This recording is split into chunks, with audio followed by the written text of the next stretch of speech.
Hi hello welcome to my channel Eskar world creations. So thumbnail అయితే చూసే ఉంటారు కదా మీరు. పురిటినొప్పులు వచ్చినా కూడా కొంతమందికి సర్వీక్స్ అయితే చూసారా, మా బాబు ఎంత అల్లరి చేస్తున్నాడో, అస్సలుకి మాట్లాడనివ్వడు అనమాట. నేను ఎప్పుడైతే వీడియో చెప్పడం స్టార్ట్ చేస్తానో వాడు అరచడం స్టార్ట్ చేస్తాడు. చస్తున్నాను ఇంతో. సో వీడియో అయితే చెప్తాను ఏంటి అంటే, సో తమ్నైల్ అయితే చూసే ఉంటారు కదా. పురిటినొప్పులు వస్తాయి, కాకపోతే చాలామందికి నార్మల్ డెలివరీ అయితే అవ్వదు. అంటే అట్లీస్ట్ ఒక 17-20% వరకు కొంతమందికి ఈ ఇష్యూతోనే కొంతమందికి నార్మల్ డెలివరీ అయితే జరగదు. ఎందుకు అంటే రీసెంట్గా నాకైతే ఒక అమ్మాయి ఫ్రెండ్ అయింది. మా బాబు కన్నా వాళ్ళ బాబు జస్ట్ 1 డే గ్యాప్ అంతే. వాడు ఒకరోజు తర్వాత పుట్టాడు, మా వాడు ఒకరోజు ముందు పెట్టాడు. నేను అడిగిందే నార్మల్ డెలివరీ అయ్యిందా లేకపోతే సీ సెక్షన్ అయిందా అంటే, నాకు నార్మల్ డెలివరీ కాలేదు, సీ సెక్షన్ అయింది అనింది. ఎందుకని నీకు సీ సెక్షన్ అయ్యింది, అసలుకి ఏమి వాకింగ్ చేయలేదా, లేకపోతే ఇంట్లో పనులన్నీ చేసుకోలేదా, లేకపోతే ఏంటి అసలుకి ఎందుకు నీకు నార్మల్ అవ్వకుండా సీ సెక్షన్ చేశారంటే, తను చెప్పిన రీజన్ ఏంటంటే తనకి అసలు ఆ వే అనేది ఓపెన్ అవ్వలేదంట. సో ఎందుకు వే అనేది ఓపెన్ అవ్వలేదు అంటే, నార్మల్గా తన ప్రెగ్నెన్సీ అనేది కన్ఫర్మ్ అయిన తర్వాత వాళ్ళ హస్బెండ్కి కొంచెం హెల్త్ ఇష్యూస్ రావడం వల్ల వాళ్ళ హస్బెండ్ 6 months వరకు హాస్పిటల్లో ఉండడము ఇలా జరిగిందనమాట. సో అలా ఉండడం వల్ల ఏమైందంటే, వాళ్ళిద్దరి మధ్య వైఫ్ అండ్ హస్బెండ్ రిలేషన్ అనేది మెయింటైన్ కాక తనకి ఆ వే అనేది అస్సలు ఓపెన్ కాలేదు. తనకి పెయిన్స్ అయితే స్టార్ట్ అయ్యాయి. వెళ్ళినప్పుడు పీవీ టెస్ట్ చేస్తారు. సో చేసినప్పుడు జస్ట్ 1 finger మాత్రం వెళ్ళేది.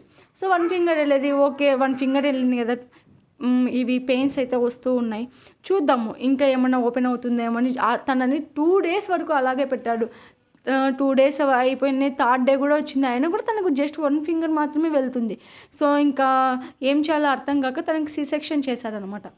సో మీరు ఇక్కడ ఒకటి గమనించారా, నార్మల్గా వైఫ్ అండ్ హస్బెండ్ రిలేషన్ అనేది మనము 9వ నెలలో కింద ట్రై చేస్తే ఖచ్చితంగా మనకి సీ సెక్షన్ కాకుండా నార్మల్ డెలివరీ అయ్యే ఛాన్సెస్ ఎక్కువగా ఉంటాయి.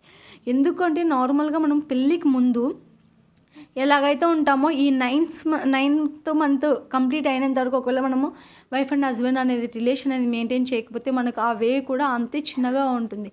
ఆ వే అనేది చిన్నగా ఉన్నప్పుడు నీకు నార్మల్ డెలివరీ ఎలా అవుతుంది, అవ్వడానికి ఛాన్సెస్ లేవు. అంటే తనకు ఆ ఆప్షన్ లేదు కాబట్టి సీ సెక్షన్ అయింది. ఒకవేళ మేబీ మీ హస్బెండ్ గిన్న మీ దగ్గర ఉంటే ఎటువంటి టెన్షన్స్ అనేవి పడకోకుండా మీ డాక్టర్స్ని సలహా అడిగి మీ కండిషన్ ఎలా ఉందని తెలుసుకొని ఖచ్చితంగా మీరు రిలేషన్ అనేది మెయింటైన్ చేయడం చాలా చాలా ముఖ్యం. అలా చేయడం వల్ల మీకు ఖచ్చితంగా సర్వీక్స్ అనేది ఓపెన్ అవుతుంది తొందరగా, అలాగే మీకు మంచిగా నార్మల్ డెలివరీ అవుతుంది.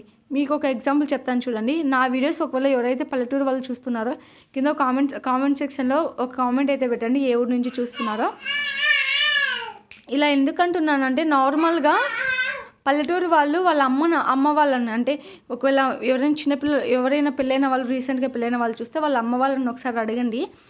వాళ్ళకు 9th month పడిన 20 days కానీ లేకపోతే 25 days వరకు వాళ్ళ ఇంట్లో పనులన్నీ చేసుకోవాలి.